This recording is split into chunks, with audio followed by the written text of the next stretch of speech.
Welcome to 2819. I'm Sandra Dimes. And I'm Brian Rohenbacher. And our theme for today's show is using science for evangelism. That's such a major component of reasons to believe, the ministry that produces this show. So I'm really excited to hear about the things we're going to be talking about. That's right. Our founder, Hugh Ross, that's actually how he started doing evangelism, is giving evidence, looking at it from a scientific perspective. So we're going to get a little bit of that origin story and some of the different topics and questions that he would bring up, but then probably a lot more too.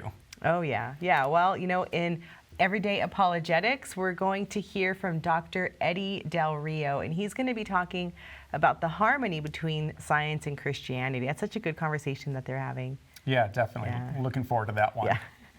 In Science Faith Connection, Jeff Swearink and astrophysicist Hugh Ross are going to tackle the question, does science prove God? But first up is Culture Talk. I'm going to be interviewing Michael Lewis, who is a documentary filmmaker, and we're going to be talking about his journey from atheism to faith. Let's check it out.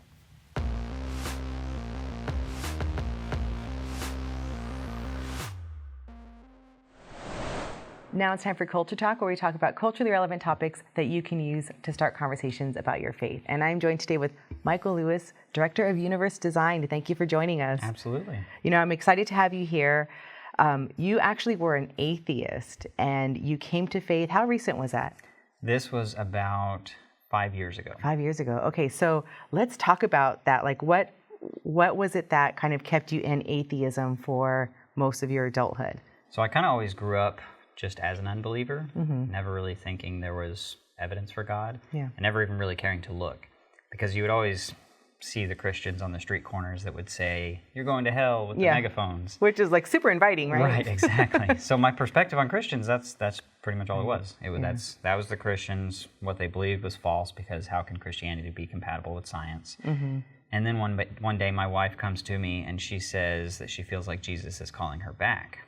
And she starts going to church, and just to be nice, I'll go with her. Yeah. And I'm looking around the congregation. I'm like, yeah, I see how this is good for some people. I just don't believe it's true. Right. But once she started trying to challenge me, asking why I didn't believe.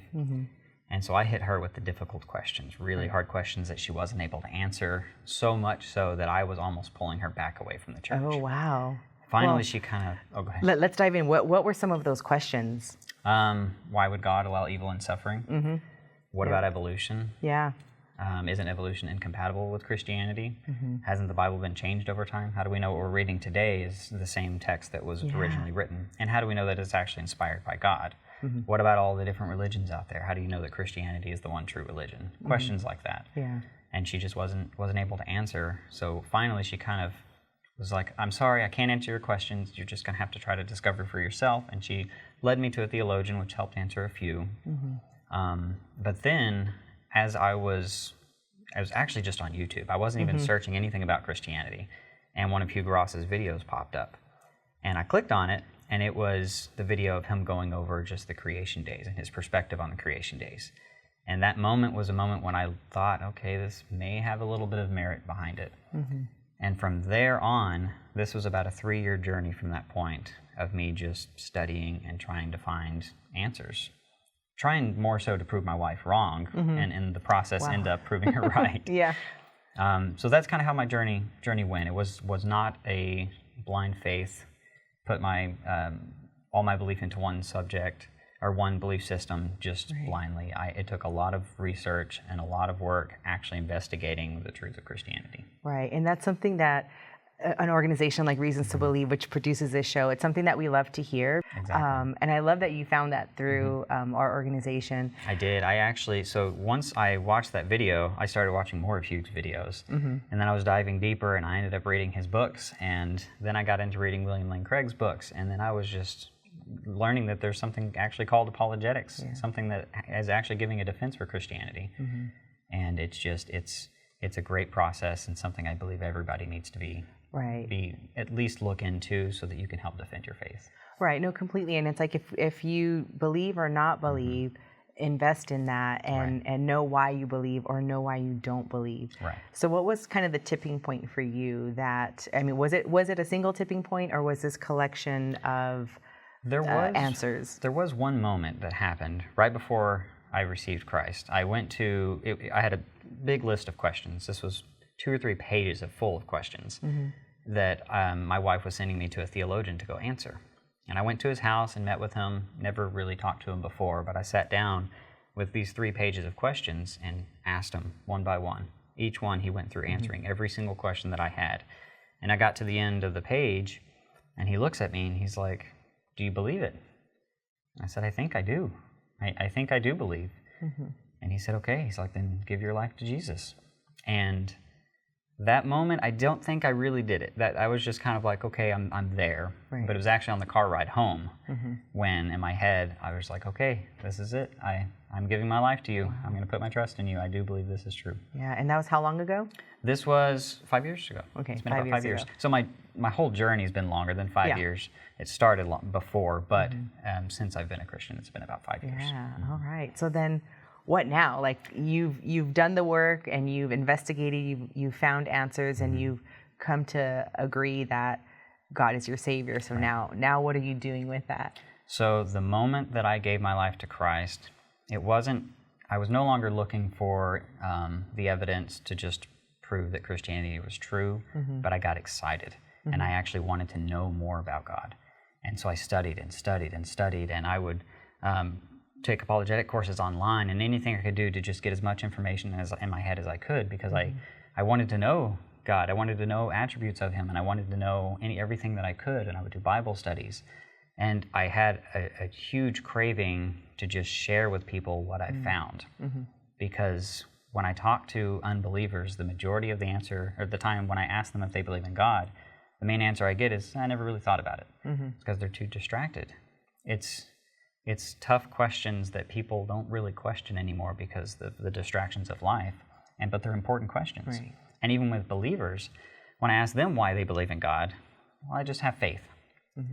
But what happens when you give that answer to someone who's genuinely curious and genuinely open to looking at the evidence, and you just say, well, you just have to have blind faith? I think that all of us need to at least look into apologetics and to be able to defend at least the fundamentals of what we believe, why we believe what we believe. Right, and that is what apologetics is. So and if anyone is unfamiliar, it's the ability to defend the faith, and not like in an antagonistic way, but in a way that shares really the hope that we have. Right. So what would you say for anyone who's watching and they might have a loved one seeking, or they maybe aren't even investing time to seek, but they'd like to just invite them to explore? What would you say are some good ways to start a conversation? I would say, first off, don't do what I did at the beginning and go into it and just throw up information on them. Because a lot of times you're going to be giving them a bunch of this evidence that they're probably not even questioning. So you have to ask them questions to kind of get their perspective on what they actually believe. You say, well, do you believe in God? They may say, no, I don't believe in God. We'll say, why don't you believe in God? What are some of the reasons that you don't believe? And they may give an answer like, well, I don't think science is compatible with Christianity. Science is, we know that as a fact, so Christianity can't be true. And you just kind of go at it and say, well, how did you come to that conclusion? Because then they have to think back why they actually believe what they believe. And then you can go into it after that. Once you get enough information from them, you can say, well, have you ever considered this? And that's when you can give a response. Not a reaction. Don't get hostile. Right. Even if they do, it's just give a response. And a lot of times people are open to that. I talk to unbelievers almost every day. And a lot of them are really genuinely open to at least listening. And even if it's just planting one seed with somebody in a grocery store that's wearing a shirt that you bring up, and you bring up God in that topic, even if you plant that one seed, there's no telling what God's going to do with it. Yeah. So what would be, because you said, like, have you considered this? What would be something that you would say, have you considered this? What's that specific thing? Well, if they say, if their response is, well, I don't think that science is compatible with Christianity, your response would be, well, first, how did you come to that conclusion? They're going to say, well, I hear it everywhere. That's what I hear, that science isn't compatible with Christianity. And you say, well, have you ever considered that it is? Because if you look at some of the accounts, the science does fit there. I mean, there are spots where it is compatible. And that's when you can kind of show them and share with them the evidences that you've found. And and also not to be scared to give responses. So one thing I would not do is, if you don't know the answer to a question that they ask, don't try to come up with it. Right. Just say, I don't know, but let me find out. Right. Because I think that's why a lot of us are scared to actually engage with unbelievers, because we're afraid they're going to ask us a question that we don't know. And the moment that they ask us that question and we can't respond, we get nervous and then we just throw something out there. Right. And when you do that, it's not a good perspective from what they're seeing. It's better to just be humble and say, unfortunately, I don't know the answer to that question, but I can and will look into it for you. Yeah, and I think that's wonderful advice. And I love that Reasons to Believe played a role in that. All of the questions that you had, I know we have content on those questions. Absolutely. Yeah. So I think that's hopefully a great plug for reasons.org and letting people know they can find answers there too. So I actually also, within my house, I taught the Why the Universe is the Way It Is, his course. Yeah. I'll bring unbelievers into my house, and surprisingly, they're open to it. Yeah. And Reasons, you guys have played such a huge part in my journey. Well, thank Absolutely. you so much. And we're very excited for your documentary coming out. So if you'd like to hear more from Michael Lewis, go to universedesigned.com. A popular narrative in our culture today is that a conflict exists between science and the Christian faith. Skeptics argue that science makes belief in God unreasonable and renders the biblical creation accounts unbelievable. But is this the case? To help me answer this question today, I'm joined by Dr. Eddy del Rio, a medical doctor and a Christian. Eddy, what would you say to someone who says there's conflict between science and the Christian faith? Well, AJ, it sort of depends on who I'm speaking with and the context that we're standing in. I have basically a light and medium and kind of heavy answers that I use depending on the situation. Okay, so let's hear your light answer first. Let's say we're in the elevator together and I've just made some kind of comment that these two things are in conflict. Well, I would say, is there a conflict? I would say, no, there is no conflict. All we have to do is examine the history of science, and especially of the scientific revolution. Modern science was born in Christian Europe. It wasn't born in Taoist Japan, Buddhist China, Hindu India, or in the pantheistic or spiritist islands around the world. It was born in the heart of what some may call Christendom. And some of the famous scientists were the ones who even brought new branches of science to be and had laws and constants named after them. People that come to mind are like Pascal, Newton, Faraday, Boyle. There's a light elevator answer for you. There you go. And you could always throw Kepler in there too. Of course. So that's great. Okay, let's say I had a little bit more time. We're standing around drinking a cup of coffee together. What would be your coffee answer or medium answer? My medium answer. In that case, I would say, no, there isn't a conflict. And I would say that the following things that we observe, I believe, are better explained by the God hypothesis than naturalism. One would be that there is a universe that exists at all. The universe is contingent. It didn't have to be. It wasn't a necessity, but yet we have it. But more impressively, there's organization in the universe. And the universe is finely tuned so that it operates in such a manner that life is even possible. Thirdly, I would say that the existence of life at all is amazing, in that when we think about life at the cellular level, as you very well know, life is about creating and maintaining this equilibrium of substances in order to drive metabolism and other things. And I want to emphasize, create a sequestered and maintain this equilibrium. However, nature is all about seeking equilibrium. And in fact, if this equilibrium happens in a cell, we call it death. So what we have is nature is, in a sense, trying to kill us with equilibrium, yet we have life. And finally, another thing that is easier and more convincingly explained by the God hypothesis is consciousness from matter. The fact that we can even think about thinking. Yeah, That's pretty remarkable. And it's really hard to understand how a naturalistic mechanism might explain that type of leap to consciousness, right? So, Yes. so that's a great coffee answer, and I'm sure that I would engage you much more with more questions as we Of really course. All of these answers are designed to enable further conversation. Great. So let's see your heavy answer. I guess that's if we had the afternoon to knock some things around. Where would you lead in? How would you lead into your heavy answer? These concepts are a little more difficult, and they would be a philosophical answer. There is a famous Christian theist, analytic philosopher named Alvin Plantinga, and he actually wrote a book that answers the very question you asked me. And the title of the book is Where the Conflict Lies: Science, Religion, Naturalism. The book is not easy reading, as most philosophy books aren't, but he very convincingly makes the case that, in fact, I'll quote from him. He says this, he says, "There is superficial conflict, but deep accord between science and theistic religion. However, there is superficial concord, but deep conflict between science and naturalism." The consequences of that thought he expresses in the book is that a naturalist really has no warrant or grounding for trusting their reason or ability to seek and know truth. He makes the case that there's nothing in naturalism that requires us to think true thoughts. In fact, he goes on to say that natural selection is interested not in truth, but in appropriate behavior.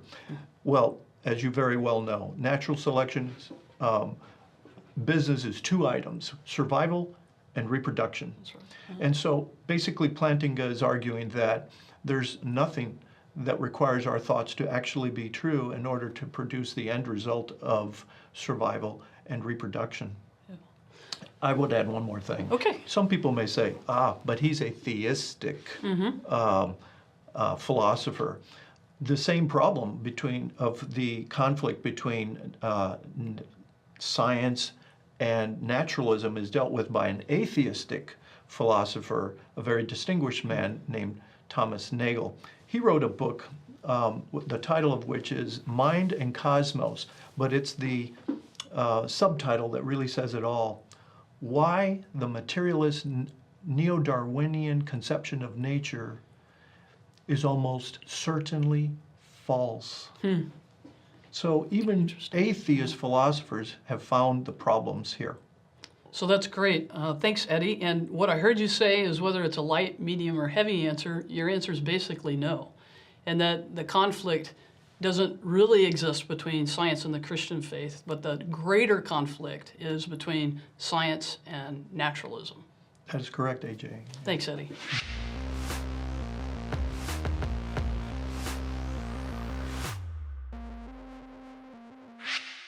Hello, Jeff Zwerink here. Welcome to Science Faith Connection. This is a segment of our show where we explore important scientific ideas and how they help you become more convinced of the truth of Christianity. Today, I'm joined by Dr. Hugh Ross, and we're going to discuss what he finds as potent evidence for the God of the Bible. Hugh, it's good to have you here today. Well, thank you for inviting me, Jeff. So, Hugh, I just want to throw the question out here to you. I know you've done a lot of work. Obviously, you lead Reasons to Believe, which is a science faith organization. What evidence did you find, or as you studied science, what did you find that led you to believe that a God existed? Well, as you know, I was studying astronomy since I was 7 years of age. And when I hit 16, I realized there is now overwhelming evidence that the universe had a beginning. If there's a beginning, there has to be a beginner. So that's what got me on a quest to try to find the cosmic beginner. And as I went on that quest, I discovered, hey, the universe seems to have highly fine-tuned characteristics that makes not only the existence of life possible, but we human beings in particular. I was also struck by, as I began to go through the Bible, how it claimed that we humans were the epitome of his creation and that we were spiritual beings. And so the scientific evidence for human exceptionalism and for the fact that science is showing that we humans are different from other life forms and that we have a dual nature That's what really compelled me to really get into the Bible in more depth. And finally, I recognized, hey, there really is a God that inspired the Bible in an inerrant way. And that's what motivated me to sign my life in the back of a Gideon Bible, giving my life to Jesus Christ.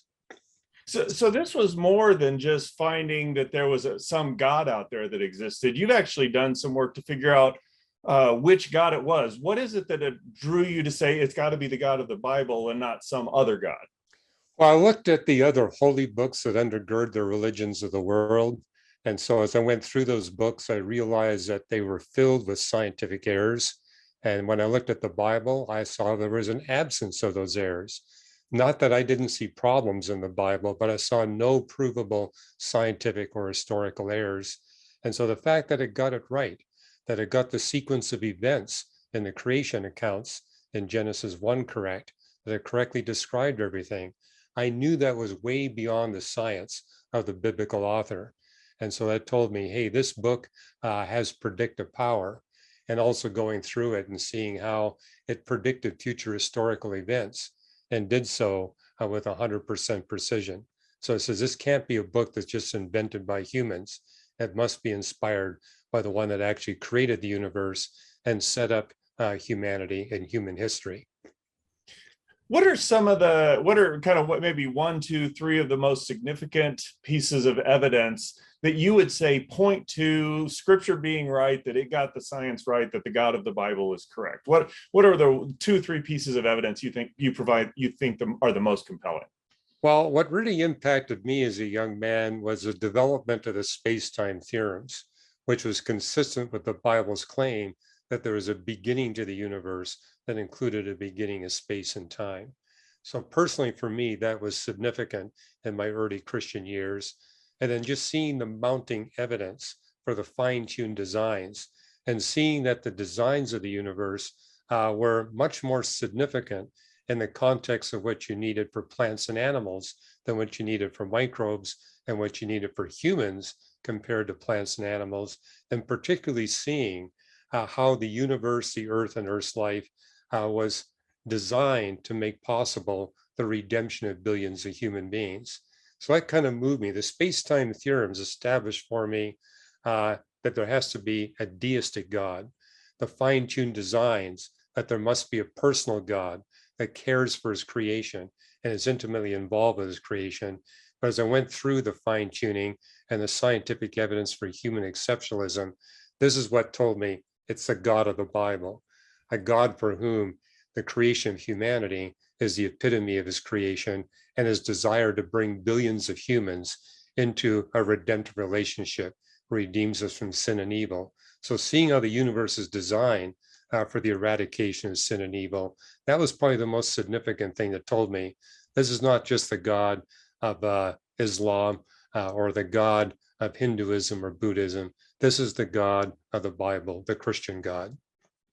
If I'm listening and hearing what you're saying, it's like, you initially found that there was evidence for a beginning to the universe. As you've looked, you found evidence for design, or that the Bible matched the chronology. But it seems like there's this kind of depth as the more you studied, the more you see evidence for the God of the Bible. Is that an accurate characterization of what you're saying? Yes, and what particularly motivated me in that pursuit, even before I was a Christian, was reading passages in the Bible that said the more you learn about nature, the more you're going to discover the supernatural handiwork of God. So I said, I'm going to put that to the test, dig into nature more and really see if this bears out. And the fact that it did, that was kind of the clincher for me. So I take a little bit of a different tact here. I think you obviously have found a lot of evidence that supports the idea that the God of the Bible is the creator of everything. Do you think science proves that God exists? Well, Jeff, that all depends on how someone defines proof. I run into a lot of unbelievers that say, I'm not going to believe until you can give me absolute proof of God's existence. And I have to share with them, look, in science, you can't come up with absolute proof of anything. We're never going to learn 100% about the universe. I think you can say the same thing about human history. We're never going to learn 100% about the human historical record. But we're going to learn enough that we can develop practical proof. I mean, I married my wife without absolute proof that she existed, but I had lots of practical evidence. And so there reaches a point where you got a high enough probability that something is true, that it's worth acting upon. And I kind of was encouraged by what I saw in Thessalonians. Test everything, hold on to that which is good. And so if you got mounting evidence that tells you it's good and true, incorporate that. You'll live your life accordingly. And if you do, you'll find even more evidence. So that evidence will be increasingly affirmed. But it is crucial we not only put things to the test, we actually act upon what we now have proven to be good and true. So, it's very clear that you found a lot of evidence to support that the God of the Bible exists. And I'm with you in that. As it comes to the science, how have you been able to use that? And what would you give us maybe a one or two practical pointers for how people can use that to share the gospel? Well, if I run into someone who's not a believer and they're a skeptic and they're skeptical of my claims, I say, hey, give it a test. Let's see what happens in the next month or two. And if the scientific evidence for the God of the Bible increases rather than decreasing, that's good evidence that you're on the pathway to truth. And give it a go and talk to people who have actually made a deeper exploration than you have, and to take it from there. And that's the whole point. The more you study nature, the more evidence you'll accumulate for the God of the Bible. So just simply put it to the test and see what happens. But again, if it does prove to be true, you need to act upon it. Well, thanks, Hugh. I really appreciate your comments. I found this very encouraging, and I think our audience will as well. One of the things that I love about hearing Hugh talk about science and faith is hearing his journey, that this isn't something that he's read in a book and said, oh, this is great to go out and tell people. It's something that he's practically lived. He's looked and seen that there's a beginning to the universe, and the scientific account matches the biblical account. It's become part of his testimony, part of his journey. So when he's sharing science apologetics, he's just sharing his testimony. I would encourage you to go to reasons.org and check out Hugh's book, Always Be Ready. It helps you understand his journey, but will also give you pointers on how you can make it part of your testimony so that you can go out and share the good news that God has given to you. That does it for us this week on 2819. We hope you enjoyed this episode and that it helped you to share your faith with confidence and compassion. Yeah. So Sandra, I love this episode. I loved your conversation you had with Michael. So anyway, what was your takeaway from that? Or did you learn anything from the Science Faith Connection? How are you feeling about today's episode? I think that I really love talking with Michael Lewis, first of all. Just hearing about his journey, hearing that RTB resources in particular were kind of instrumental in getting him deeply curious about his faith and about coming back to faith. I was just really humbled by that. And then to hear that his motivation kind of is similar to Hugh's, in that he went into this exploration thinking, this can't be true, and I'm going to show you all how it isn't. And then he actually came to faith. I think that was pretty awesome. Yeah, it is awesome. Definitely, people should be on the lookout for whoever's the Michael Lewis in their life, and someone that's really looking for those answers before they can make that step into accepting Christ. Right. Well, speaking of answers, a lot of times people don't know how to answer difficult questions concerning science and faith. So we have a brand new resource. It's called Ask RTB. It's an app. It's available for Apple and Android phones and platforms.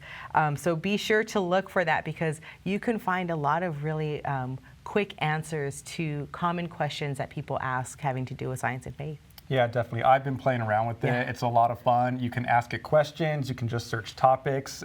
So if you want to search evolution, universe, things like that, or ask it a full-on question. But great app. It's there's kind of some AI behind it, so it's new and it's still learning. So the more you use it, the better the app is going to be. So we definitely want to encourage you to download it and use it as much as you can. And you know what? Speaking of phones, be sure to get your phone and search for us on Facebook, Twitter, and Instagram. We are at 2819 Show. We'd love to connect with you and hear what you think about this episode. Yeah, definitely a lot of follow-ups, things you can do. But anyway, if you love this show and maybe you want to listen to us on the go, you can get a podcast version of 2819. We're on most major podcast services. Just search Reasons to Believe Podcast. See you next week. Bye.